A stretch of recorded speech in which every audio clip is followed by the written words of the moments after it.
Halo Sobat Pajak, selamat datang di video Basopaj, bahas soal pajak.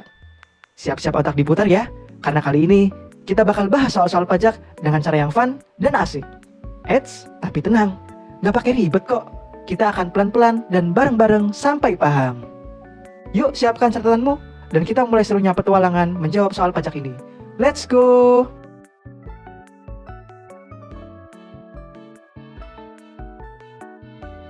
Oke teman-teman, jadi di sini kita akan masuk ke pembahasan soal yang pertama untuk soal akuntansi pajak piutang.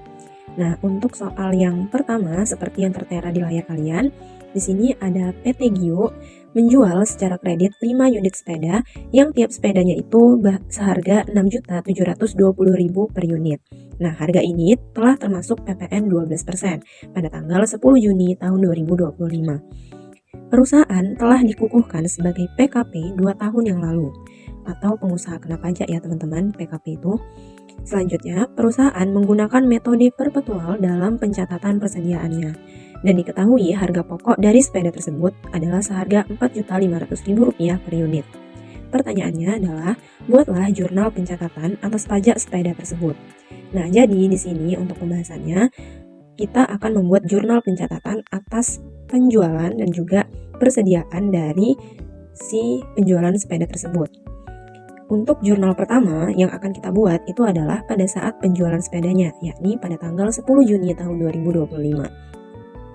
Pada jawabannya tertera, kita akan mendebit piutang dagang sebesar Rp33.600.000 dan mengkredit akun penjualan dan juga PPN keluaran masing-masing sebesar 30 juta dan juga 3.600.000. Nah, saldo piutang dagang yang didebit sebesar Rp33.600.000 itu berasal dari Rp6.720.000 dikalikan dengan 5 unit sepeda. Karena penjualannya adalah sebesar Rp6.720.000 dikali 5 unit sepeda. Sehingga saldo piutang yang akan diterima oleh PT Gio itu adalah sebesar Rp33.600.000. Lanjut, untuk akun penjualan sebesar 30 juta itu didapat dari total harga sepeda untuk per unitnya itu berapa. Nah, harga Rp6.720.000 itu telah termasuk dengan PPN, yakni sebesar 12%.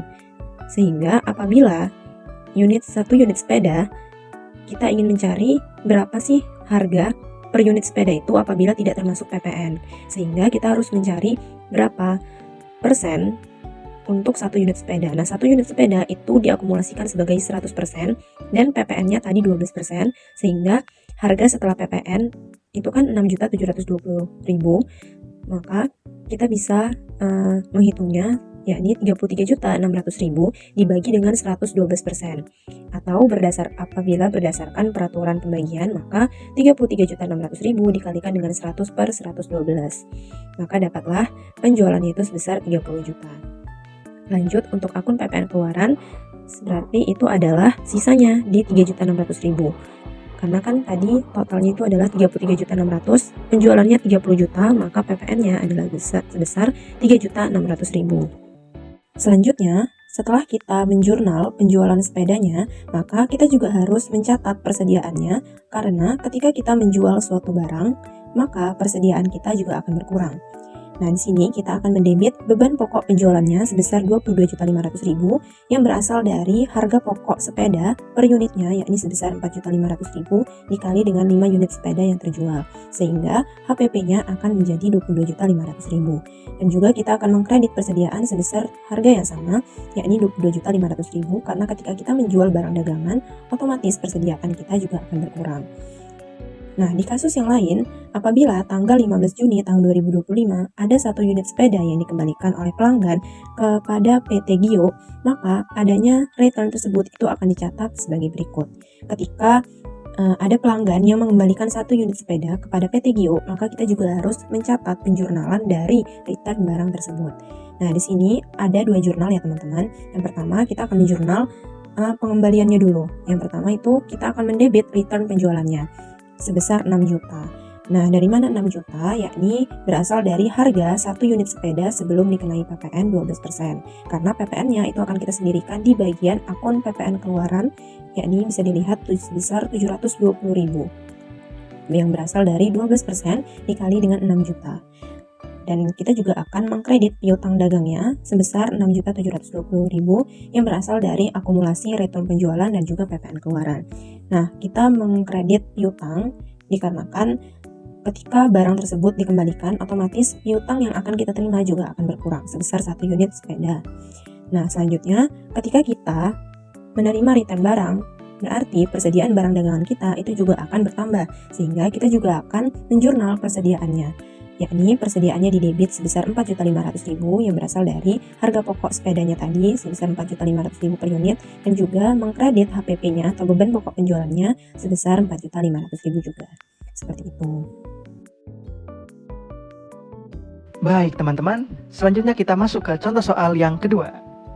Pertama-tama kita baca soalnya dulu ya. Jadi diketahui besarnya penyisihan yang dibentuk pada tahun 2025 adalah sebesar 7.500.000. Diasumsikan saldo awal debitnya adalah sebesar 3 juta. Pertanyaan pertama, apabila selisih sebesar 4.500.000 menjadi biaya tahun bersangkutan, buatlah jurnalnya. Pertanyaan kedua, apabila saldo kredit akun penyisihan piutang tidak tertagih sebesar 1 juta, buatlah jurnalnya. Jadi di sini intinya kita membuat jurnalnya ya teman-teman dari pertanyaan 1 dan pertanyaan 2.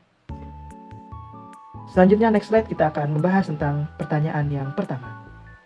Jadi sebelumnya kan diketahui besarnya penyisihan yang dibentuk pada tahun 2025 adalah sebesar 7.500.000. Diasumsikan saldo awal debitnya adalah 3 juta. Maka apabila selisihnya sebesar 4.500.000 menjadi biaya tahun bersangkutan, buatlah jurnalnya. Untuk jurnalnya sendiri kita asumsikan di sini tanggalnya adalah 1 Januari 2025. Jurnalnya bisa kita langsung memakai biaya piutang tak tertagih di debit dan penyisihan piutang tak tertagih di kreditnya sebesar 4.500.000. 4.500.000 didapatkan dari 7.500.000 dikurangi dengan saldo awal debitnya yaitu sebesar 3 juta. Selanjutnya kita next slide masuk ke pertanyaan yang kedua. Di sini masih sama, diketahui besarnya penyisihan yang dibentuk pada tahun 2025 adalah sebesar Rp7.500.000. Akan tetapi, apabila saldo kredit akun penyisihan piutang tak tertagih sebesar 1 juta, maka bagaimana jurnalnya?